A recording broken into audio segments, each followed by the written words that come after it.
శ్రీ సచిదానంద సద్గురు సాయినాథ్ మహారాజ్ की जय। శ్రీ సమర్థ రామదాస విజయం సజ్జనగడ అధ్యాయం 25। శ్రీరామ జయరామ జయ జయ రామ। జయరామ స్వామికి సమర్థుల దర్శనం। శ్రీ నిత్యానందులిట్టు చెప్పసాగిరి విద్యాసాగర, శ్రీ స్వామివారు దేశ పర్యటన తీర్థాటనల సందర్భంలో ఏ చిన్న పల్లెను కూడా వదలకుండా పరిశీలించారు। ఆధ్యాత్మిక ప్రగతి కోరే సజ్జనులను దృష్టిలో పెట్టుకున్నారు। యువకులను ఎందరినో దరిచేర్చుకున్నారు। అందులో జయరాం స్వామి ఒకరు। కాత్రాబాద్ వద్ద మాండవ్గఢ్ అనే గ్రామంలో బికాజీ పంత్ అను సజ్జనుడు ఉండేవాడు। ఆయన కుమారుడే జయరాం స్వామి। చిన్న వయస్సులోనే తండ్రి బికాజీ స్వర్గస్థులైనారు। జయరాం స్వామి తల్లి అయిన కృష్ణాబాయిని తీసుకుని పండరీపురం చేరినారు। అక్కడ కొంతకాలం పాండురంగుణ్ణి సేవించుకొంచుండగా తల్లి కూడా పరమపదించింది। జయరాం స్వామి చిన్నతనం నుంచి భగవద్భక్తి కలిగి మోక్ష సాధన మార్గం ఎవరు చూపుతారా అని జిజ్ఞాసుగా ఉండేవాడు। పాండురంగుడు అతనికి ఇష్టదైవం। తల్లి తండ్రి అనుబంధాలు వాటంతటవే తెగిపోయిన కారణంగా ఆయన మనసులో భగవంతుడే తల్లి తండ్రి అనే భావం దృఢపడింది। అచటనే కల గోపాలపురమునందు సాధన అనుష్ఠానాలను ప్రారంభించి తీవ్రతరం చేశాడు। ఒకనాడు శ్రీ పాండురంగుడే అతని భక్తికి మెచ్చి దర్శనమిచ్చాడు। బాలక, ఇంత చిన్న వయసులో నీవు ఏమి కోరి కఠోర దీక్ష బూనావు అని ప్రశ్నించగా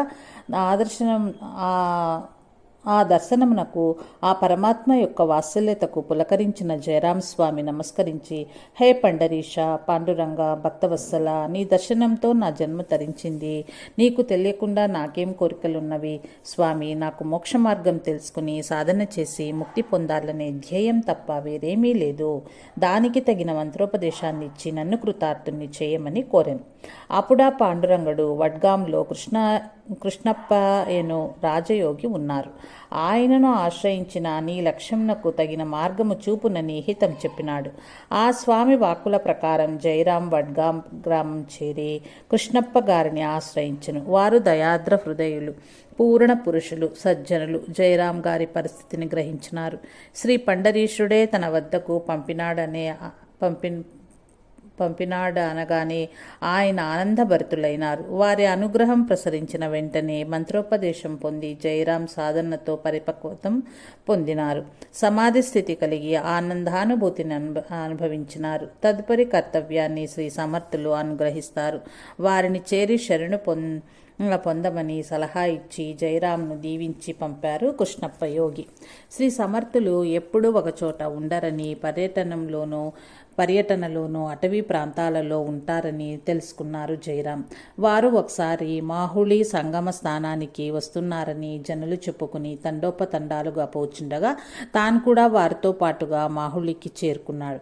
శ్రీ సమర్థ రామదాస స్వామి వారిని దర్శించగానే మహా తేజస్వి అయిన పూర్ణ పురుషుని ప్రభావము, శక్తియుక్తులు ప్రస్ఫుటంగా తెలుస్తున్నవి।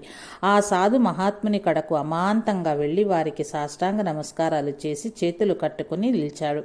శ్రీ సమర్థులు మందస్మిత వదనార విందముతో అమృత జల్లుల వంటి మాటలతో పలకరించినారు। వారి ప్రేమాస్పద వాక్కులు తల్లిదండ్రుల ప్రేమను మించి ఉన్నవి। ఆ పలకరింపుతోనే ఎన్నో జన్మలలో వారితో తనకు అనుబంధం కలిగి ఉన్నట్లు భావన కలిగింది। ఆ దివ్యమంగళ స్వరూపమును ఎంత చూచినా తనివి తీరదన్నట్లుగా అనిపించింది। అష్టసాత్విక భావాలు ఒక్కసారిగా పొంగి వివశుడైనాడు। శ్రీ సమర్థుల హస్తస్పర్శతో మామూలు స్థితికి రాగలిగినాడు। తనకు జరిగిన అనుభవాలను విన్నవించుకోగా శ్రీ స్వామివారు చిరునవ్వులు నవ్వుతూ, కృష్ణప్ప, నేను వేరు కాదు కదా అన్నారు। ఒక్కసారి వడ్గాం వచ్చి తన గురువైన కృష్ణప్పకు దర్శనం ఇప్పించండి అని కోరగా జయరాం స్వామి కోరిక మన్నించి ఒప్పుకున్నాడు। శ్రీ సమర్థులు వడ్గాం చేరిన సమయం శ్రీకృష్ణ జయంతి పండుగ వచ్చింది। వడ్గాం గ్రామస్తులంతా లేనలేని ఉత్సాహంతో ఆ ఉత్సవాలకు కృష్ణప్ప స్వామి గారి ఆధ్వర్యంలో వైభవోపేతంగా జరుపుకొంచున్నారు। అదే సమయంలో శ్రీ సమర్థ రామదాస స్వామి వారు వారి గ్రామానికి రావటము జరిగింది। జయరాం ఆనందానికి మేరలేదు। తనకిచ్చిన మాట శ్రీ సమర్థులు ఈ రకంగా మంచి శుభ సందర్భములో నెరవేర్చారని సంబరపడినాడు। తన ప్రథమ గురువైన కృష్ణప్పతో కలిసి జయరాం గ్రామస్తులందరినీ కలుపుకొని ఎదురేగి వందనాలు చేసి ఆహ్వానించి ఉచిత ఆసనమున కూర్చుండింపజేసినారు।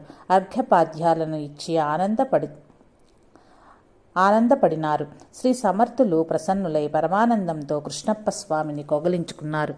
వారి ఇరువురి కలయికను గంగా యమునల సంగమంగా వర్ణించుకుని అందరూ ఆనందభరితులైనారు.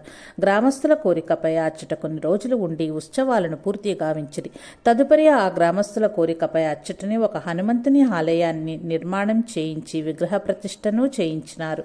జయరాం స్వామికి గ్రామస్తులకు ఆశీస్సులనిచ్చి కృష్ణప్ప స్వామి వారి వద్ద వీడ్కోలు తీసుకుని వెళ్ళిపోయారు.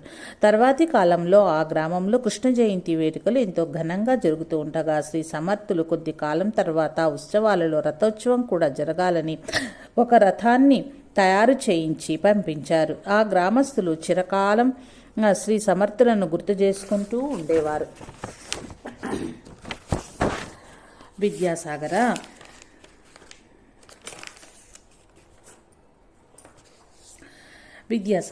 శ్రీ సమర్థ రామదాస స్వామి ఏ కార్యము చేయించినా అది నింగినున్న దేవతలు ప్రసన్నులై భక్తులకు వరములను కురిపించే విధంగా ఉండాలని తమ దాసబోధ గ్రంథములో తెలిపి ఉన్నారు. అదేవిధంగా వారు ఎక్కడ ఉత్సవాలు చేయించినా దేవతలు ప్రసన్నులైనారు అని జయ జయ నాదాలతో శ్రీ నిత్యానందులు నమస్కరించి తదుపరి లీలను ఇట్లా చెప్పసాగిరి. శ్రీ రంగనాథ స్వామి నిగుడి. శ్రీ సమర్థుల శిష్యులలో ప్రముఖులుగా పేరుగాంచిన శ్రీ రంగనాథ స్వామి నాజేర్ పరగణకు అధిపతి అయిన దేశ్ పాండ్య వంశదీపకుడుగా జన్మించినారు. తండ్రి పేరు గోపాలరావు పంత్, తల్లి పేరు బయాబాయి. పెద్దన్నగారు యాదవరావు పంత్. వీరు బీదరు సుల్తాను వద్ద కొలువులో ఉండేవారు. తమ్ముడు విఠలరావు పంత్. ఆయన కూడా కొంతకాలం అన్నగారితో పాటు అదే కొలువులో లెక్కలు వ్రాస్తూ ఉన్నారు. రంగనాథ స్వామి చిన్న వయస్సులోనే ఇల్లు వదిలి తీర్థాటనం చేస్తూ బదరీ క్షేత్రాన్ని దర్శించి తదుపరి అచ్చటనే ధ్యాననిష్ట బూనినారు.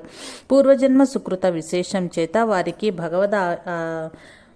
భగవదాదేశం ఇలా వినిపించింది: నీ తండ్రియే నీకు గురువు, నీవు అక్కడికే పోయి వారి వద్ద ఉపదేశాన్ని పొందమని ఆదేశమైంది. ఇక చేయున్నది ఏమీయూ లేక తిరిగి యథాస్థానానికి స్వగృహానికి వచ్చి చూడగా తల్లి గతించింది. తండ్రి సన్యాస దీక్షను పొంది నిజానంద స్వామిగా ప్రఖ్యాతి గడించి ఉన్నారు. తమ్ముడు మాత్రమే ఇంటి వద్ద వ్యవహారాలు చుచ్చుకుంటూ ఉన్నాడు. అన్నీ గమనించుకొని రంగనాథ స్వామి తన తండ్రి గారైన నిజానంద స్వామి వారిని ఆశ్రయించినారు. స్వామివారు ప్రసన్నులై రంగనాథ స్వామికి మంత్రదీక్షను అనుగ్రహించినారు. తదుపరి నిజానంద స్వామివారు కహాడు క్షేత్రంలో జీవ సమాధి పొందగోరి రంగనాథ స్వామితో కొంతకాలం తర్వాత కృష్ణా తీరంలో సంచరించుచు ఒక మహామహిమాన్వితుడు నీకు గురువు కాగలడు, అతడన్నింట సమర్థుడు, నీవు అతని చేత ఆశీర్వదించబడదవు అని బోధించి జీవ సమాధిని పొందినారు. తర్వాత కొంతకాలానికి రంగనాథ శ్రీ సమర్థులను కలవటానికి గుర్రం పైన బయలుదేరినారు. అప్పుడు వారు కోరేగాంలో ఉన్నారు. వస్తూ ఉండగా వారిలో నిగడి అను చోట అడవిలో ఒక వాగు పారుతూ ఉండెను. అచ్చట బురదలో గుర్రం దిగపడింది.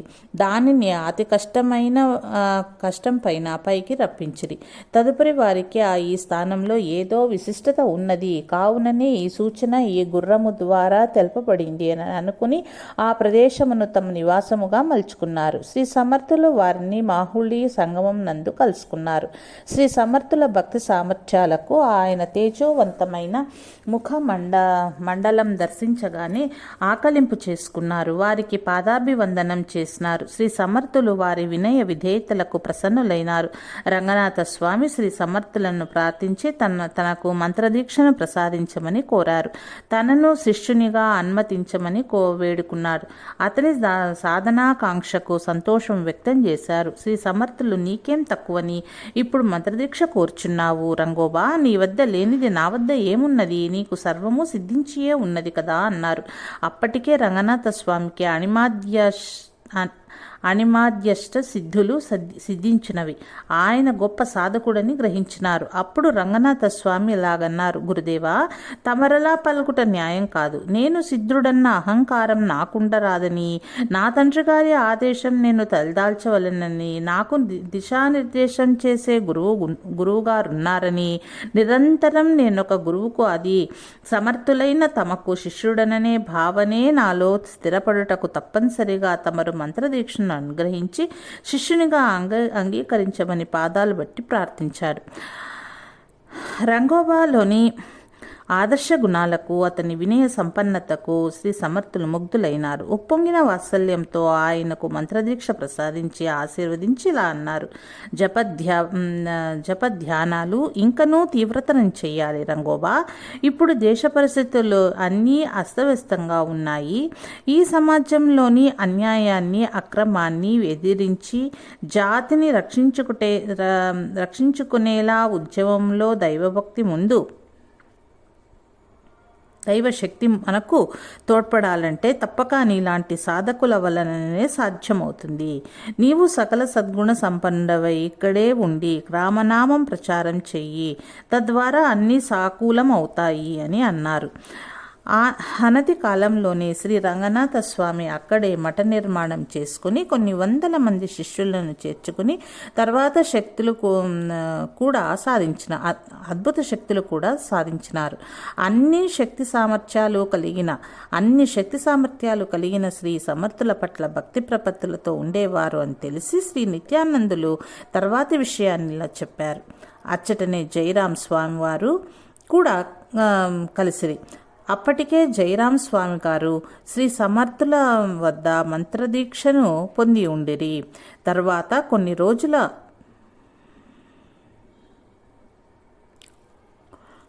కొన్ని రోజులు కీర్తనలు, ప్రవచనములు సలుపుచు శ్రీ సమర్థులతోనూ వారి శిష్యులతోనూ మాహోలీలోనే గడిపారు. లోగడ ఖానుకు బుద్ధి చెప్పినప్పటి నుంచి అక్కడ హిందువులకు ఏ ఇబ్బందియూ లేదు. తదుపరి శ్రీ సమర్థుల వారిని ప్రార్థించి నిగడీకి ఆహ్వానించి తోడ్కొనొచ్చారు. రంగనాథ స్వామి ఆశ్రమంలో ఆనంద ఉత్సాహాలతో చలోత్కులతో గురు శిష్యులు 2 రోజులు గడిపిన తదుపరి శ్రీ సమర్థులు తమ ప్రయాణాన్ని కొనసాగించినారు. రంగనాథ స్వామిని మరియు జయరాం స్వామిని సమర్థులు అత్యంత ప్రేమతో చిరంజీవ అని సంబోధించేవారు. శ్రీ సమర్థులు మాహోళీలో ఉండగానే వారి దర్శనానికి శ్రీ తుకారాం మహారాజ్ వారు రావటం జరిగింది. సంతు మహాత్ముని దర్శనంతో వారు అపరిమిత ఆనంద భరితులైనారు. సంతు పురుషుల కలయిక ఎప్పుడు జరిగినా దీపావళి, దసరా పండుగల వలె మహాపర్వదినాలుగా పరిణమించును.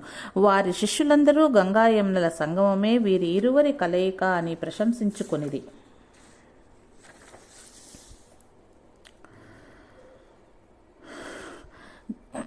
గంగా యమునల అంతర్వాహిని సరస్వతిగా ఉండి త్రివేణి సంగమమైనది. ఇక్కడ ఇరువురు సంత మహాత్ముల మధ్య జరుగు సంభాషణయే జ్ఞానఝరి సరస్వతిగా చెప్పబడింది. శ్రీ సమర్థులు శిష్యులకు చెప్పి మిఠాయిలు, ప్రత్యేక వంటకాలు చేయించినారు. పండుగ వలె ఆ రోజు గడిచింది. అక్కడకు చించువడ్ మౌర్యాదేవ్ గారు వచ్చి దర్శించుకున్నారు. రఘునాథ స్వామి, ఆనందమూర్తి మొదలైన వారందరూ కూడా శిష్య మండలిలో చేరి గురుదేవులకు అత్యంత ప్రియ శిష్యులుగా ప్రవర్తించేవారు.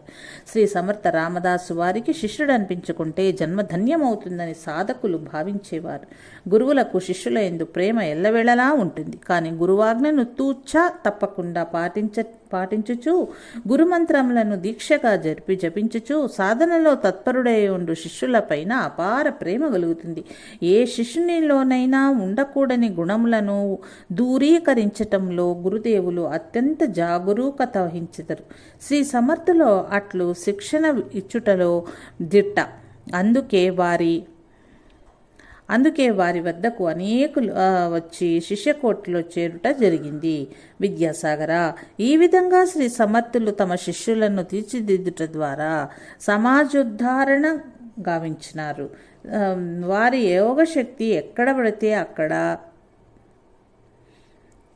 యోగశక్తి ఎక్కడైతే అక్కడ పడుతుందో అక్కడ వినియోగించుటకు వెనుకాడలేదు. ఆ శక్తి అపరిమితమైనది, ఎంత వినియోగించినా తరగనిది అని నిత్యానంద యోగి ప్రబోధం చేసి తర్వాతి లీలలను ఇట్లా చెప్పసాగారు. కుబడి తీర్థము. తర్వాత శ్రీ నిత్యానందులు ఈ విధంగా శ్రీ సమర్థుల లీలను చెప్పసాగారు. ఒక రోజున శ్రీ సమర్థుల వారిని దర్శింపగోరి శివాజీ మహారాజ్ గారు వెతుక్కుంటూ వచ్చారు. అప్పటికి మధ్యాహ్నం 2 గంటల సమయం. మంచి ఎండలు గాస్తున్నాయి. గురుదేవులు రామ్ఘళి లోయ వద్ద ఉన్నట్లు తెలుసుకుని అక్కడకు వచ్చి చేరుకున్నారు. వస్తూనే గురుదేవుల దివ్య దర్శనంతో తాము పడిన కష్టమంతా మర్చిపోయి ఆనందపూరిత హృదయంతో పాదాలపై పడి సాష్టాంగ నమస్కారం చేశారు. గురుదేవుల ఆశీర్వదించి, ఏమి శివాజీ, నీ ముఖం వాడిపోయి నీరసంగా ఉన్నట్లున్నావేమి? మా రాజావారు నీరసపడితే ఇక మాకు రక్షణ ఎక్కడిది అంటూ పలకరించారు.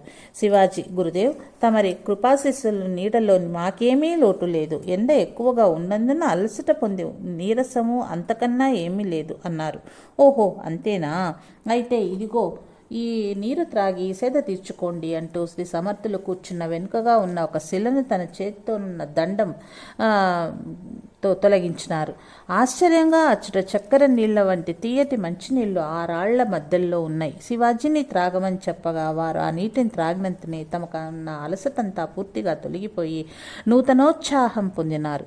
దాని పేరే కుబుడి తీర్థం అని పెట్టారు. అమృత ధారవలే అచ్చట కుండలో నుంచి నీరు సన్నగా చేరుతూ అందరికీ దాహం తీరుస్తుంది ఈ కుబడి తీర్థం. సంత్ మౌర్య పంత్ బిందు శ్రీ నిత్యానంద యోగి గారు తిరిగి శ్రీ సమర్థుల వారి లీలలను ఇట్లా చెప్పసాగారు. విద్యాసాగర, చించువడ్ అంటే చించువటి అనే గ్రామ నివాసి మౌర్యాదేవన్ మహాత్ముడు గొప్ప సంతు పురుషుడు ఉండేవారు. వారు ఒకసారి శ్రీ సమర్థుల వారిని తమ ఇంటికి ఆహ్వానించారు. అదే సందర్భంలో శ్రీ తుకారాం మహారాజ్ వారు కూడా వస్తే చాలా ఆనందంగా ఉంటుందని భావించి వారికి కూడా ఆహ్వానం పంపి ఉన్నారు. అయితే వారు వస్తున్న సమాచారం నిశ్చితంగా తెలియరాలేదు. మౌర్యాజీ పంత్ ఈ సంగతి శ్రీ సమర్థుల వారికి విన్నవించుకోగా, నీ ఏర్పాట్లు నువ్వు చెయ్యి, మహారాజు ఎందుకు రారు, వస్తారనే విశ్వాసం నీలో తగ్గరాదు అన్నారు. మౌర్యాజీ పంత్కి కొండంత ధైర్యం వచ్చింది. అన్ని ఏర్పాట్లు చక్కగా జరిపించారు. ప్రసాదాలు, మిఠాయిలు, పంచభక్ష పరమాన్నాలు సిద్ధం చేయించారు. సరైన సమయానికి శ్రీ తుకారాం మహారాజు వారు కూడా వచ్చేసినారు. మౌర్య పంత్ జీ ఆనందభరితులైనారు. శ్రీ సమర్థుల వారికి పాదపూజ చేయకపోతే వారు నిరాకరించారు. ఏలనగా తోటి సంత మహాత్ములు స్వీకరించని పూజ తాను స్వీకరించరాదని తెలిపారు. అందరూ కలిసి తమ తమ ఆరాధ్య దైవాలను అర్చించితే చాలునని శ్రీ సమర్థులు తెలిపారు. మౌర్యాజీ పంత్ దానికి ఒప్పుకున్నాడు. శ్రీ తుకారాం మహారాజు దానిని సమర్థించినారు. శ్రీ తుకారాం మహారాజుల ఆజ్ఞ ఇచ్చారు. నైవేద్యాలకు శ్రీ సమర్థులకు 4 విస్తరలలో గల సకల పదార్థాలు వడ్డించాలి. తుకారాం వారి కొరకు 2 విస్తరలలో వడ్డించాలి. మౌర్యాజీ పంత్ గారి ఆరాధ్య దైవము శ్రీ గజాననులు కావున 1 విస్తరలో వడ్డించాలి అని ఆజ్ఞాపించారు. ఆయన శిష్యులు ఆ విధంగానే వడ్డన చేసి తదుపరి శ్రీ తుకారాం మహారాజు మౌర్యాజీతో మీ స్వామివారిని తొలుత రమ్మనండి, తర్వాత మిగిలిన వారంతా వస్తారు అన్నారు. మౌర్య పంత్జీ, అంతటి సామర్థ్యము కల వారెవరున్నారు మహాత్మా అన్నారు. తుకారాం మహారాజ్ వారు శ్రీ సమర్థుల వంక చూచారు. వారు శ్రీ రామప్రభువులను స్మరించారు. వారు ధ్యానించగానే శ్రీ సీతా లక్ష్మణ హనుమ సమేత శ్రీ రామచంద్రుల వారు 4 వచ్చి వారి స్థానాల్లో ఆసీనులైనారు. శ్రీ తుకారాం మహారాజ్ వారి ప్రార్థన మన్నించి శ్రీ పండరీనాథుడు రుక్మాబాయి వచ్చి ఆసీనులైనారు. అప్పుడు మౌర్యాజీ పంత్ గారు ప్రార్థించగా శ్రీ గజానుడు కూడా వచ్చి తనకు నిర్ణయించిన పీఠపైన ఆసీనులైనారు. మువ్వురును వారి ఇష్ట దైవములకు నివేదన చేయగా వారు తృప్తితో భుజించి ఆశీర్వదించి అదృశ్యమైనారు. అయినా ఆయా దేవతల రూపాలు వారు మువ్వురికే దర్శనమైనాయి. కానీ మిగిలిన శిష్య బృందానికి ఎవ్వరికీ కనిపించలేదు. కానీ విస్తరణలో వడ్డించబడిన పదార్థాలు స్వీకరించబడి ఖాళీ విస్తరలు మాత్రం దృగ్గోచరమైనాయి.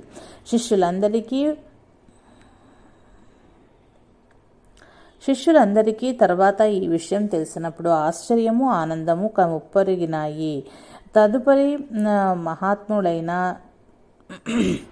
తదుపరి మహాత్ములైన ముగ్గురికి విస్తరలు వేసి వడ్డించినారు. ఆ సాయంకాలం మహాసంకీర్తనం శ్రీ తుకారాం మహారాజ్ వారిచే గావించబడింది. స్త్రీమూర్తుల వలె 3 మహాత్ముల కలయికతో చించువడ్ గ్రామస్తుల ఆనందం వెల్లువిరిసింది. తర్వాత శ్రీ సమర్థులు శ్రీ తుకారాం మహారాజ్ వారు మౌర్య పంత్జీ వద్ద వీడ్కోలు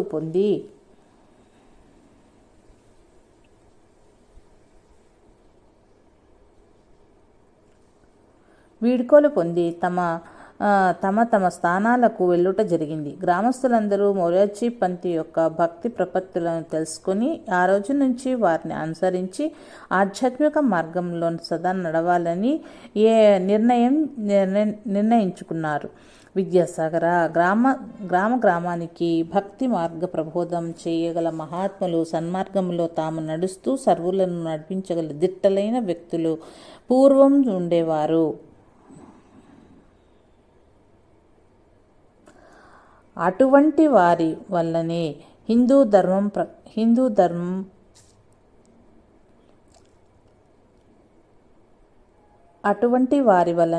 ధర్మం ఆది నుంచి ఎన్నో ఒడిదుడుకులకు తట్టుకుంటూ నిలబడి ఉన్నదని ప్రబోధించి శ్రీ నిత్యానందుల వారు ఆనంద పరవశులై జయ జయ రఘువీర సమర్థాయ అని శ్రీరామ జయ రామ జయ జయ రామ అను జయ జయ నాదములు చెయ్యగా అందరూ శృతి కలిపినారు. ఇది విద్యాసాగర శ్రీ నిత్యానంద యోగి సంవాద రూపమున శ్రీ దత్తాత్రేయ సంప్రదాయ శిష్య పరంపరలోని శ్రీ విఠలానంద స్వామి సరస్వతి మహారాజ్ విరచిత శ్రీ